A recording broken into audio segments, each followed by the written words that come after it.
Okay, I can feel this is a great group. At 9:40 on Thursday night, everyone still here to learn something, right? Yeah. So, still learning, right? Yeah. We are very glad today. We know the guest is growing. So right now, more talented people on stage. So we are very glad. We are all glad to learn from the number one, the best of the best. So please help me to welcome our global number one, the best mentor, my good friend, Hui'S. Hi. Thank you. Thank you, Ron. Thank you very much. This is a serious crowd. So actually, this is the most important meeting of all. And I'm a little casual. It's been a long, long day. But I want to congratulate you, and I want to thank you for being here, especially at this late hour. And so this is what we call the meeting after the meeting. And so what great things are usually done through meetings like this. And so what I'm going to talk about tonight, and I'll try to accomplish in 1 hour, is how we conduct the meetings. Because the meeting is the heart of the business, and that's how you expand and build your business. And I hope that each and every single one of you are here because you have opted to and want to commit to be one of the speakers, right? Yes. Okay? Now, I know Patrick goes, no, I don't think so. Patrick, you get comfortable. Actually, I was thinking, Patrick can have one of the most compelling stories. He's very believable. But he just needs to master on learning how to tell that. And so, but before I talk about the little details of being a speaker, a lot of times people, when they look at this type of business, they go, wow, I'm an awesome speaker. I'm a motivational speaker. Actually, the best speaker is someone that comes from the heart, with that passion, with that belief. And so there's certain psychology I want to explain to you guys why we do things certain ways so that we can get the job done effectively. Okay, now, so I want you to think back on day one when you first joined this opportunity, or take a look at any opportunity for that matter. Usually 90% of the time people have 3 questions in their head. And I bet you, most of you in this room, you also have those 3 questions, okay? So the design, the psychology of the presentation is to answer those 3 questions effectively. If you have answered the question effectively, you got the job done. You got the sale made, okay? So number 1, the 3 questions in most people's mind when they attend a meeting just like this is number 1 thing is this thing for real? Okay, so is this deal for real? I mean, your friend told you about it, you come to check it out. So first question in their head is, okay, fine, I hear what I heard, but I want to know if this deal is for real. Okay, now number 2, this deal's real, but what's in it for me? So people, let's say, for example, people told you how great Janice is and you want to check out this deal for real. Now, okay, it's a real deal. Now, what can I gain out of it? Most people, including me, all of us, when you check out an opportunity, I want you to think back. Is this true? Like, do you think, what's in it for me? Okay, so what's in it for me? Okay, number 3 question they have is, can I do this?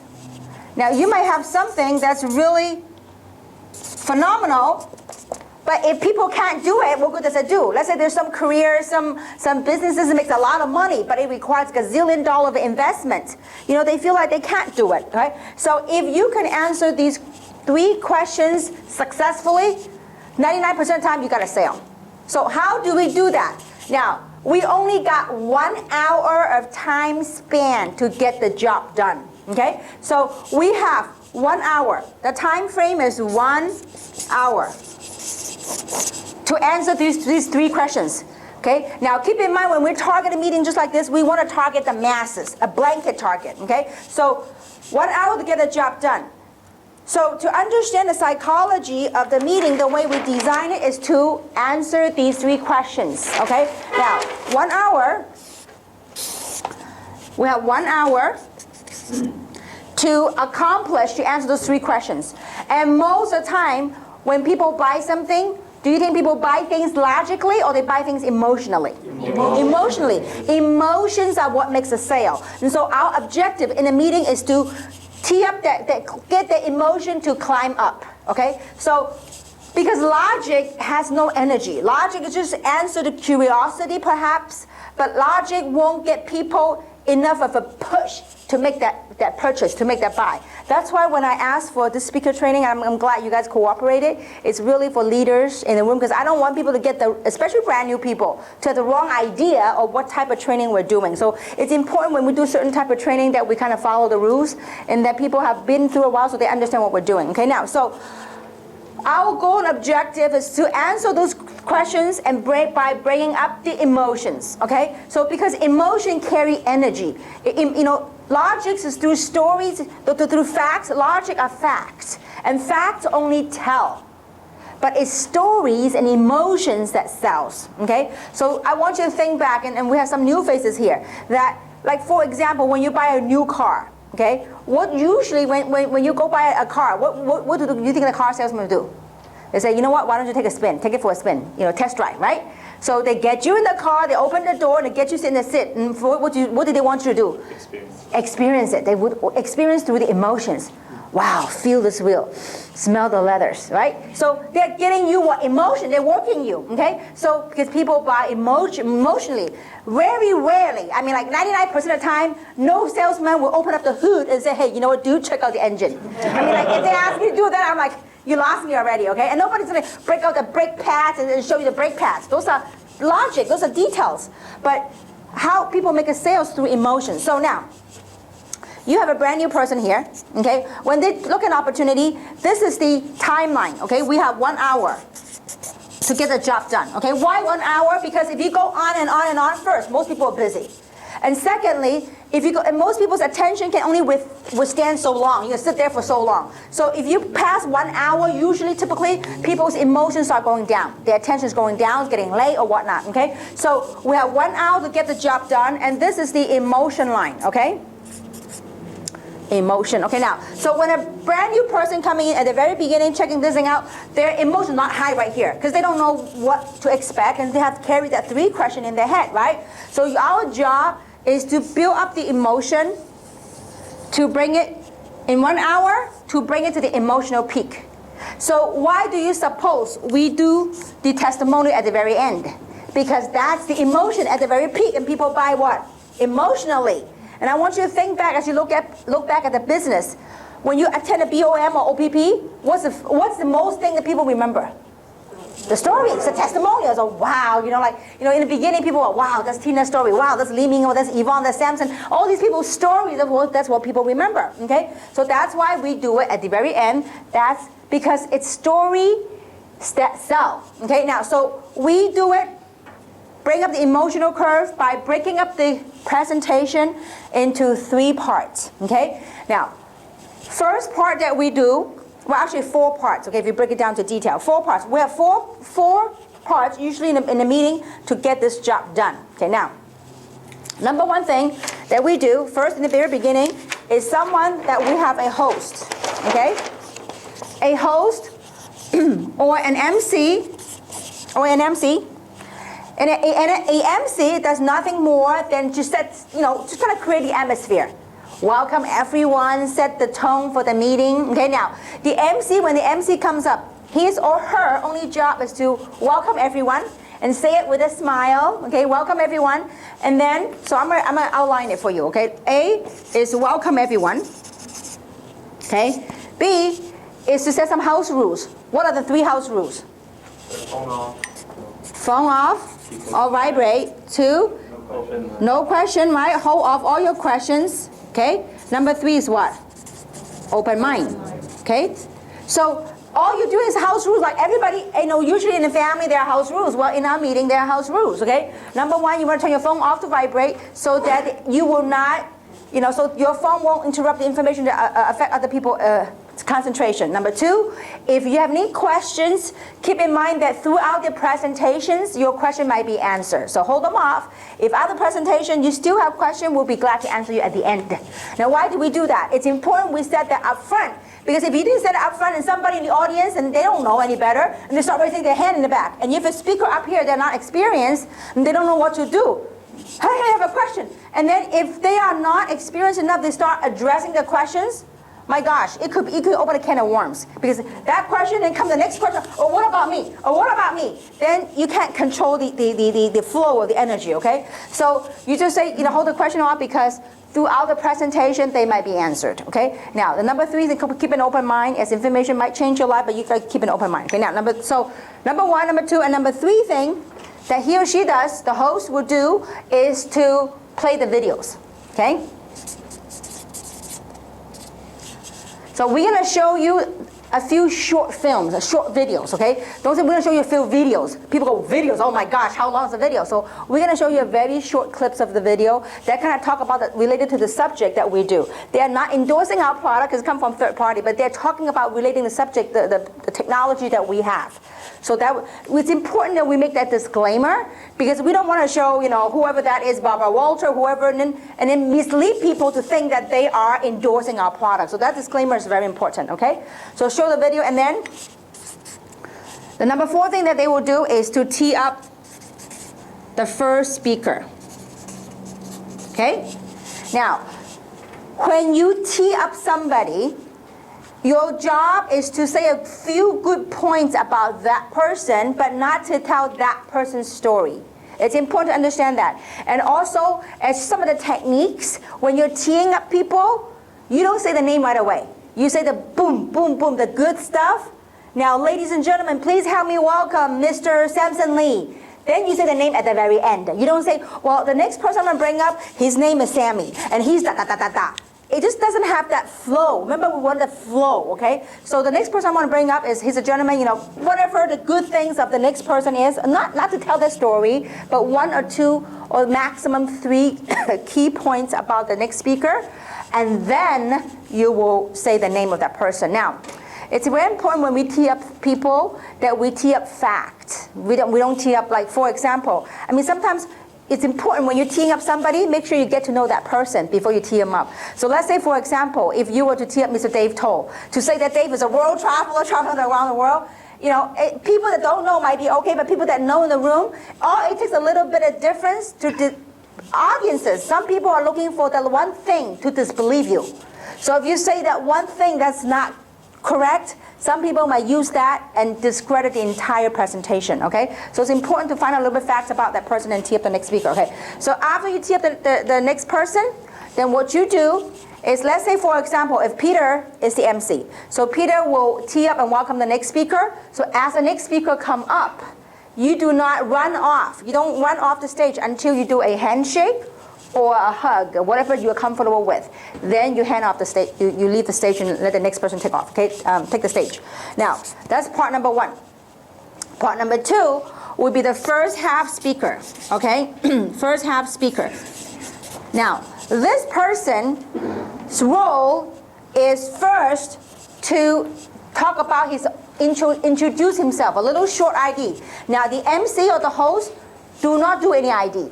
Only the first half speaker will do the ID, meaning their background, the story. Now, the reason why the first half speaker will do the ID or the testimonial is because you want to be able to relate to the audience. Because if the audience will identify with you, they will buy from you. If they don't like you, they don't know what you're coming from, why should I buy you? Do you know what I'm saying? So you have to create your own ID, and that ID is no more than 2 minutes, okay? 2 to 3 minute maximum. So you do 2 to 3 minutes, then your role, your job is to go talk about the company and the product. Now that's the easiest part, because company and product, it's in the what? In the computer, in the PowerPoint.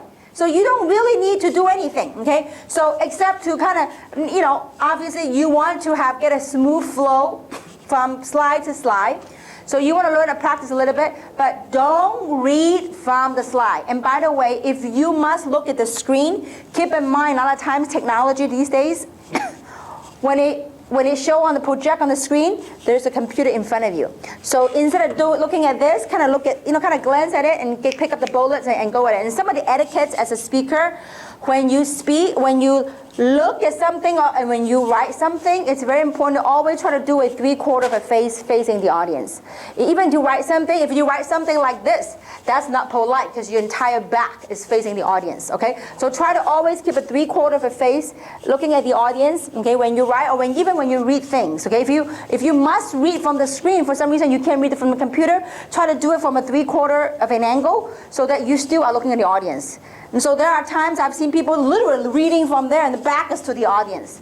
And so you're losing the touch, you're losing the feel, because everything is about feeling. Everything is about energy. So you want to keep, look, everything I'm teaching is easy. The toughest part is it's those little tiny differences, but it's those little tiny stuff that make a difference in your presentation and in what you do, okay? So your job is to do your ID, 2 to 3 minutes. I normally do a 2-minute gig. It's max already, okay? And so you follow the PowerPoint, the company, the product, okay?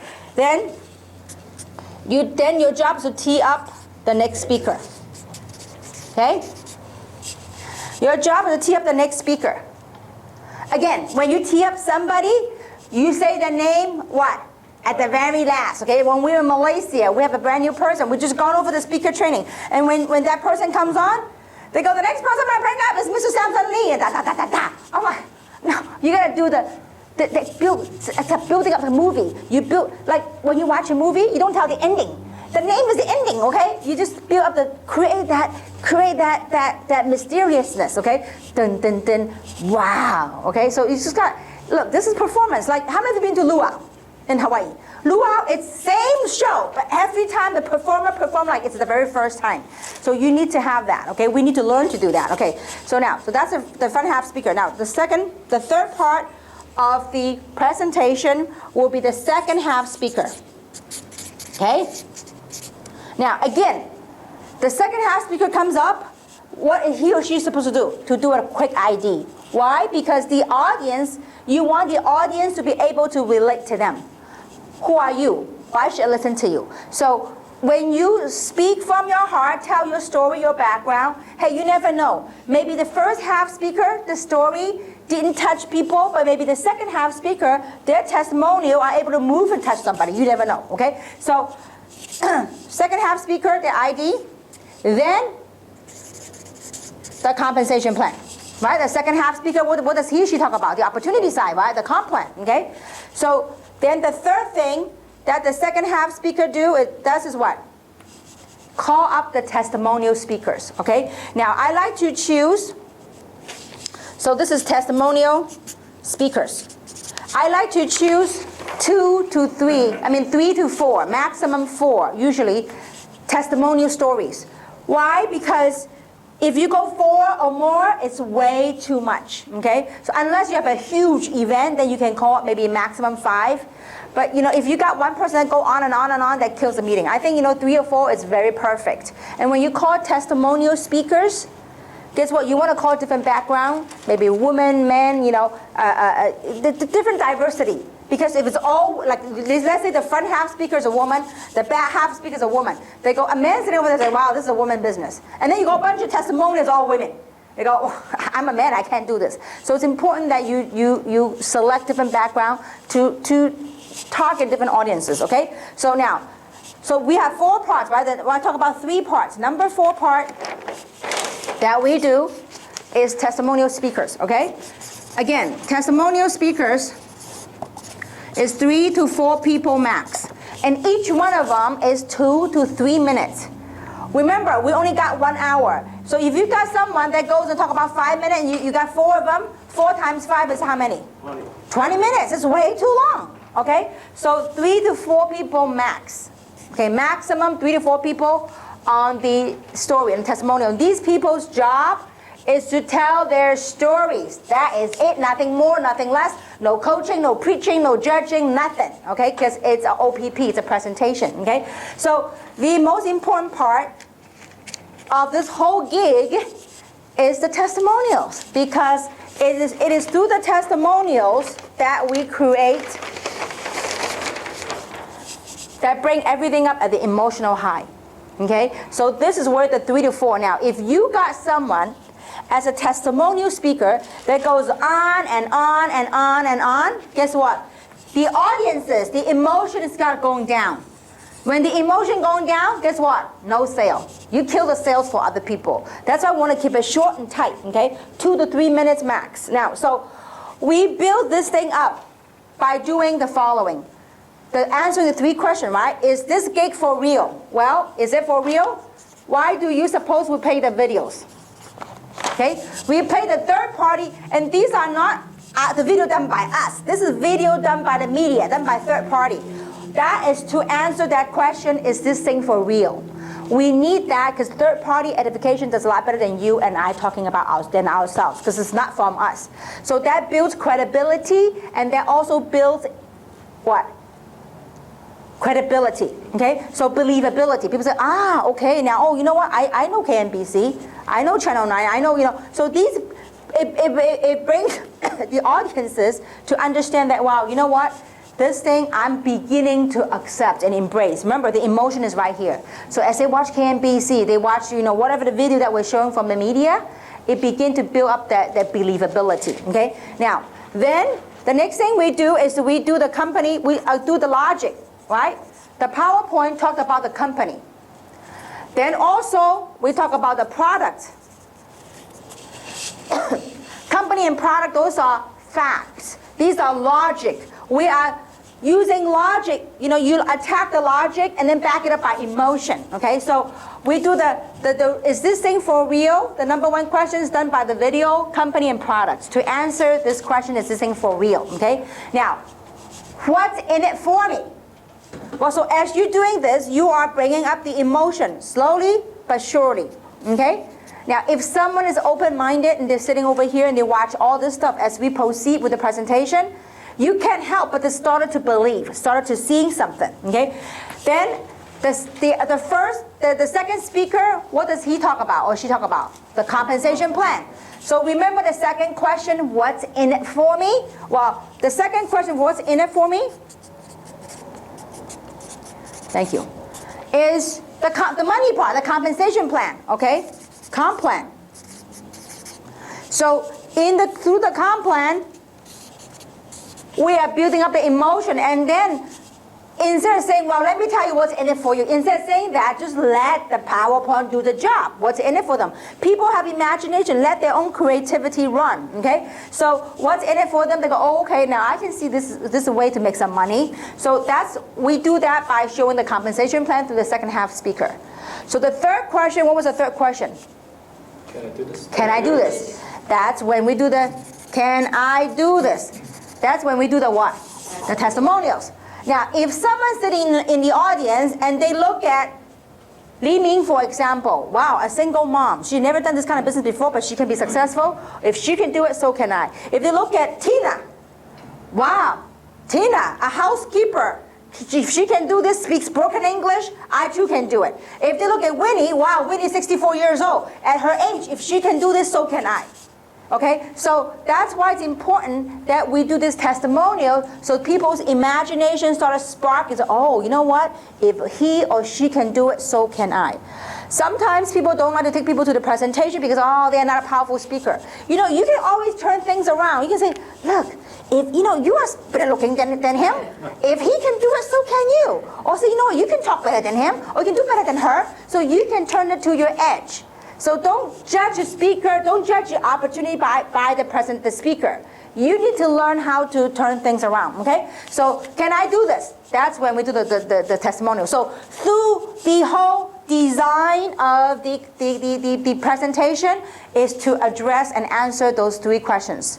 And so if you learn the tricks of the trade, like some of the little tips that we're going to share with you, everything's easy. The PowerPoint, you all can do it. You all can read it. But it's in the delivery process.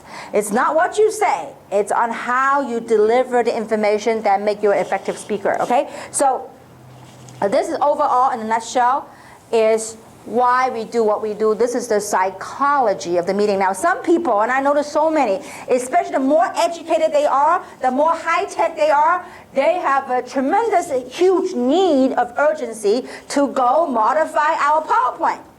They go, oh, this is no good. I'm going to do it this way. I have a better way of doing it. Listen, when you guys are making more money than we do, then you can modify it, okay? So, because whatever we've got is proven, it's working. Don't go change something, okay? Now, obviously, I'm open-minded. We are all open-minded. If you feel there's something better, talk to us. We will take a look at it. But everything that we have done has been translated to different language throughout the world. If you leave the U.S. and you start traveling and look at different part of the world and look at Jeunesse, you're like, wow. What amazes me is that the PowerPoint that we have, it translates so many different language, and we have so many different people talk about the same thing. You go, wow, there's a sense of feeling of accomplishment. Wow, it's amazing. So that's why when we change something, gotta be careful. It doesn't get triggered somewhere else. You want something that's duplicatable so that people can copy and duplicate, okay? So is this clear so far? All right, now, so I'm gonna talk about some of the to-dos and some of the things to watch out, because everything, the PowerPoint, all that, you could do. So the key thing on how you can effectively do a presentation, either one-on-one or either in a big presentation, is really on master learning how to tell your story.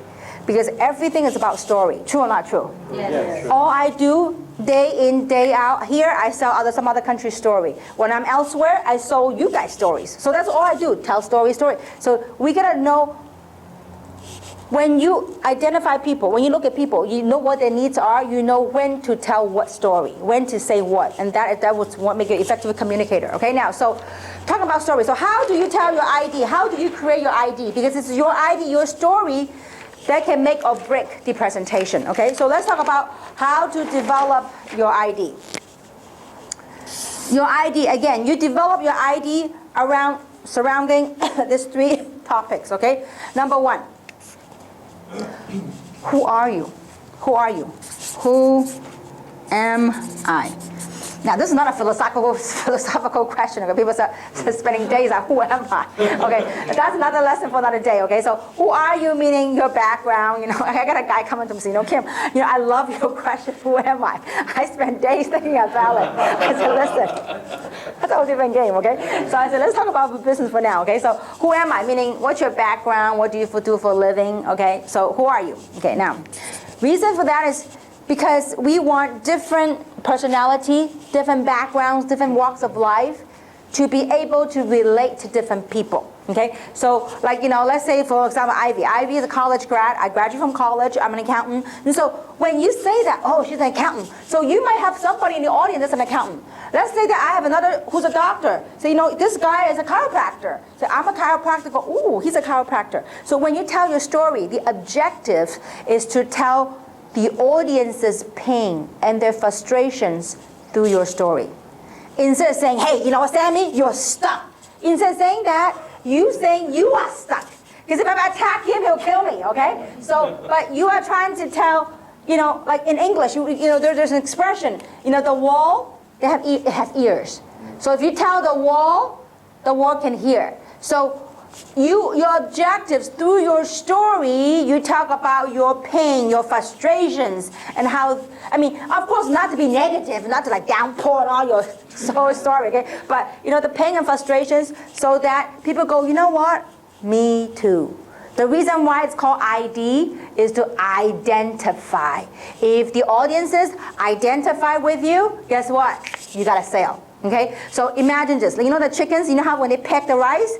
So peck the rice, they're buying, okay? So when they identify they're pecking, you got a sale, okay? So now, who am I? Okay, write it down. What do I see here? What do I see in Jeunesse? Okay, what is it you saw? What is it that make you make the decision? Now, you know, this has to come from you and your hearts. I can't make, because everybody say, oh, I saw a great product. Oh, I saw a great product. That won't cut it. It has to be something from your heart. I mean, Sammy has a great story. I mean, you know, he saw this as his vehicle for his plan B for his retirement, as he can't rely on Social Security anymore after all those years of work. So, I mean, when he tells that story, I'm sure people that are thinking about retirement or near retirement, they are probably in the same position Sammy is, okay? So what do you see here in Jeunesse? And that has to come from you. And a lot of times people, when they write their story, they want to sound intellectual. They want to, you know, have it perfectly poised and perfectly phrased. Ain't gonna cut it, okay? So we can tell when people memorize this speech. So you just gotta, you know, learn to do that part, okay? Now, what do I see in Jeunesse? And number 3, as a result of making that decision, joining Jeunesse, where are you today? Or where are you going? Okay? So as a result, okay? As a result, this is where I am or where I am going. Okay? Now, sometimes, especially people that are kind of new, when they look at something like this, they go, you know what? I can't tell people where I am. I haven't made money yet. Don't worry about it. It's not, look, let's say that you're new. You haven't made money yet. You say, listen, I'm new in this business, but I finally saw a vehicle whereby I can whatever that is you want to. So if you are not where you want to be at yet, that's okay. Say, I can now see a way to where you're going. Tell people where you're going. Now, if you say, I hope, I wish that through this vehicle that I can be da da da. Wish and hope don't lack that force, lack that energy, okay? You say, I believe through this opportunity that I can da da da da, whatever that might be, okay? So don't go, I wish, I hope. Hope and wish is not strong enough. So, and a lot of times, actually being a speaker helps a lot. Because if you're on stage, you're telling people, you know what, I believe through this, I can be, I finally see a way. I've always wanted to become a millionaire. But I all these years, I never knew how. But at least finally, I saw a way out. I saw hope that I can accomplish my dream, my vision, become a millionaire. So when you say that, when you encounter challenges, when times get tough, you can't quit. Because you told people that you saw a way out, that you can make a million, okay? So you're gonna stick with it. So anyway, write your story around these 3 things. And the reason why I say write, because when you reason out your logic in your head, then when you deliver that story, it becomes very clear. So when you tell story, when you present, the most important things are mental clarity. Because when you present, you help a lot of people in the room. So it's important to have a mental clarity. If you're really foggy that day, talk to somebody, say, listen, either you yourself defog yourself out there, okay, before you come and do something. And that's why it's very important to understand. When we do a meeting, and if let's say that, and when you're a speaker, you got to teach the team that if you are going to be a speaker, if there are some people that are negative, or some people that have some issue, don't before the meeting say, no, there are times I go to a meeting and go, hey, Kim, I have some issue. How come? I'm like, I'm trying to psych up for the presentation. And here there are people coming and dumping everything on you. So you're going to learn to shield people away from the speaker. Let them do the gig first. And then usually if they do that to you, you have to be experienced enough to say, you know what, that's a great question. I'll get to it at the end. Okay, let's finish the presentation, then I'll answer your question. Don't try to, because, listen, I mean, it takes a lot of years of experience to ignore when people just dumped on you, especially when you're about to get on stage. So it's important that you kind of learn these little things. Okay, now, so develop your story. If you haven't done so, do it at home. Okay, finish the story, 2 to 3 minutes. Okay, tell that story, because it's that story that's going to carry you through when times get tough, or when you're in front of people. Look, I mean, you got to be yourself. Let's say, for example. Patrick, perfect example. Patrick is a very low-key kind of guy, but Patrick is a very believable kind of guy. But Patrick, until the day Patrick learns to tell your story, Patrick, if you want to make it really successful in this business, Patrick, you got to learn to tell your story. I mean, you don't need to be like, hype. No need.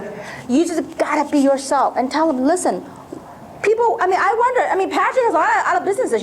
Patrick has a lot of traditional businesses. I wonder why he's doing this. But Patrick never wanted to tell his story, but he just wanted to do it. So you got to Patrick willing to share your story to people. People are curious. You're a rich guy. Why are you doing this? So, but when you tell the story, I bet you people will sign up because it's very effective. Okay. Now, so develop your story, 2 to 3 minutes, and tell the story. You just gotta go with your flow, go with your own feelings. Okay. So now, key things. Some of the things not to do when you tell your stories, guys. Your job right here is to the emotional peak. So therefore, when you come up, do not preach people, do not train people, do not coach people, do not ask people questions. Some people come up and say, would you agree with me? Facebook this and Facebook that. I'm like, dude, that's not your role, okay? Your role is to tell your story, okay? So let's keep things very simple. You are up here to tell your story. Who you are, what you see in here, and where you're going, and as a result, what has the business done for you? If it hasn't done anything for you, where do you see yourself going through this business, okay? So no preaching, no coaching, and no questions. And don't say, you know what, you gotta do this. We all gotta do this together. No, that's not the time, okay? And also, if you feel that the speaker didn't quite done right on the comp plan or didn't quite done right on the product, don't go make up for the speaker. Say, wow, you know what, he didn't talk about this, but we're spiritual, No, that part is done. Whatever's done and passed, gone. Let's deal with what we have, okay? If everyone just do their role, do their part, we got it all done, okay? So when you come up, don't attack people. Just tell your story. You tell their pain, tell through their frustration, but tell it through your own stories. I mean, you tell a real story. Don't make it up, and you know. So tell your own true story and get it done. Okay, now, so clear so far? Yeah. Some of the etiquette. So I'm gonna talk about the flow of the meeting. When you have when we change speakers, like I said earlier, when you change speakers, when you are to speak, take center stage. It's important that you take center stage and you scan the room. Look at the audiences. Eye contact is very, very important. There's a lot of times people, you know, and it's understandably so. Sometimes people get very nervous and they're afraid to look at people. They just look like stare in the air.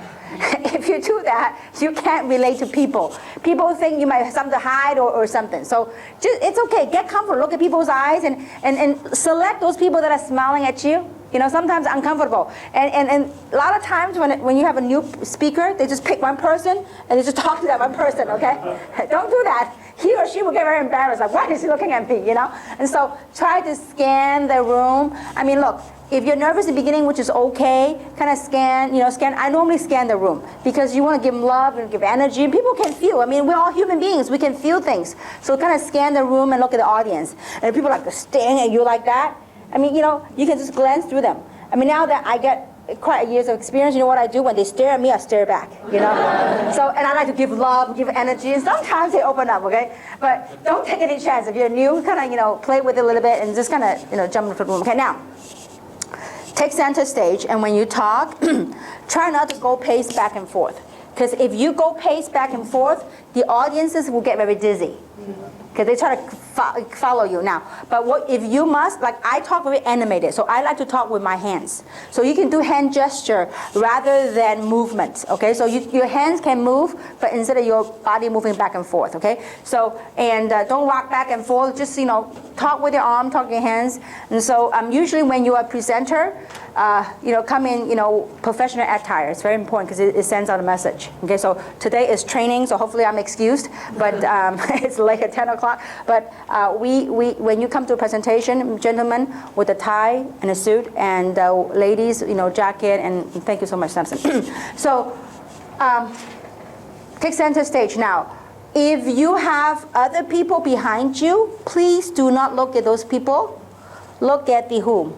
The audiences, because the audiences are listening and they are watching, okay? So everything we do up front in the stage forms an impression, okay? So now, so the MC host, welcome everyone, and I constantly have to remind myself, smile, you know? So, because when you smile, it's like a mirror effect, you know, the audiences reflect. So smile, and I always have, I mean, I've done it so many years, I always have this thing in my back and say, smile, you know, smile, you know, so you just have to keep reminding yourself to smile. Okay, now, and then introduce front half speaker, the front half speaker take stage, then the front half speaker tee up the second half speaker, take stage, then the second half speaker, when he or she calls for testimonials, I would like to call the next couple of people to share their story with you, so I will call 3 to 4 people all at the same time.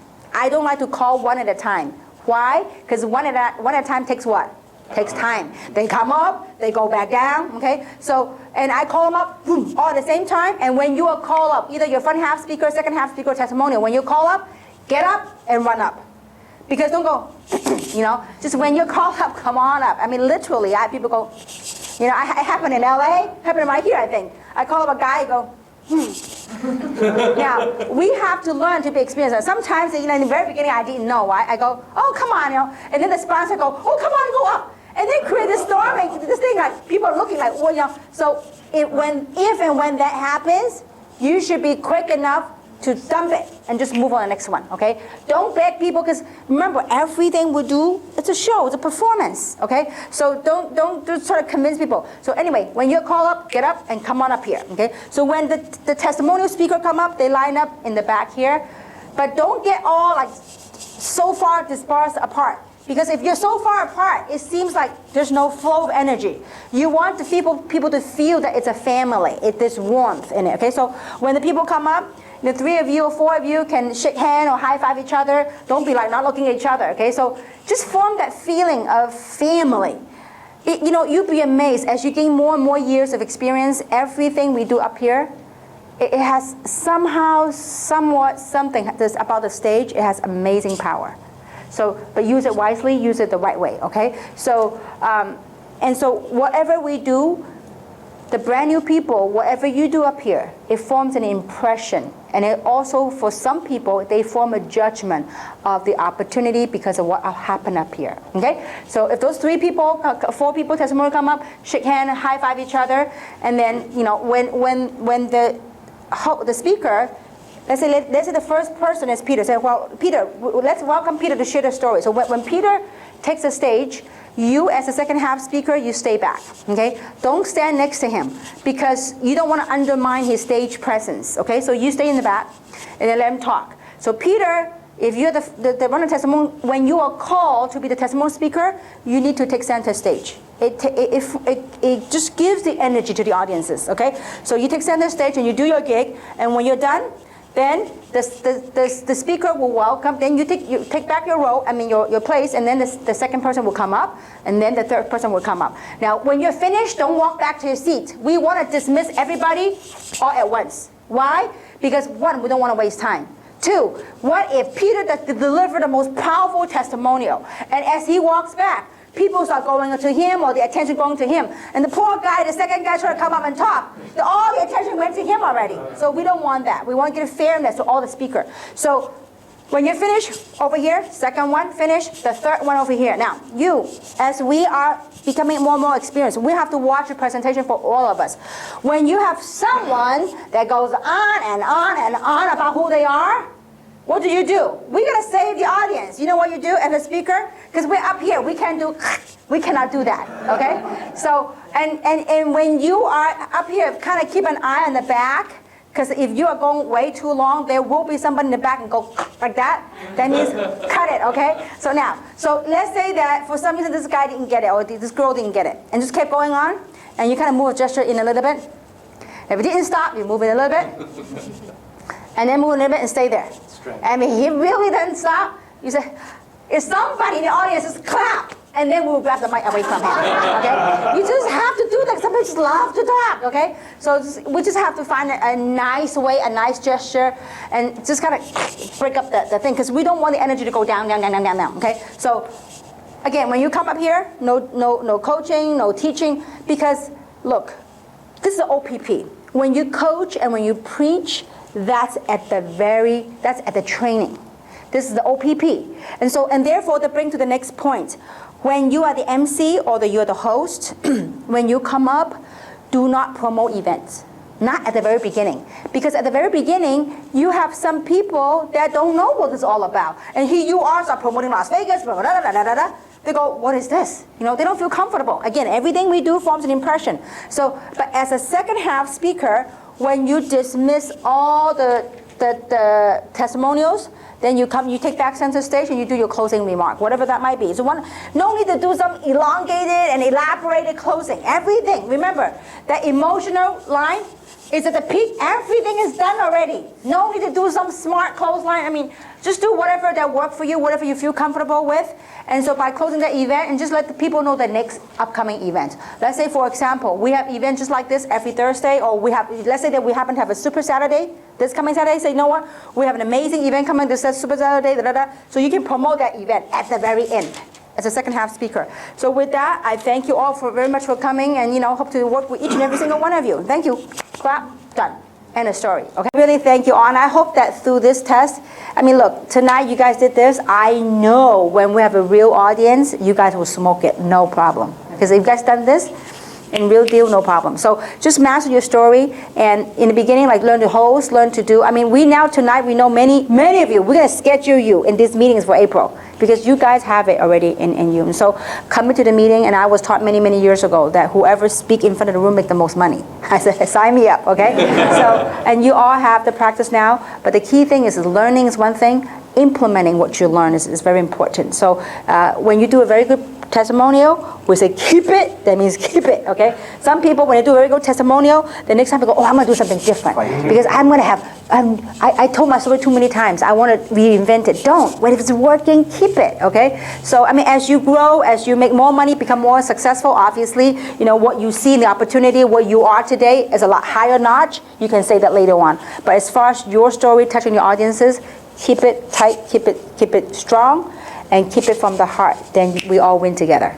So with that, thank you very much. Promo Saturday, Super Saturday, we're going to do a big training, okay? So thank you very much.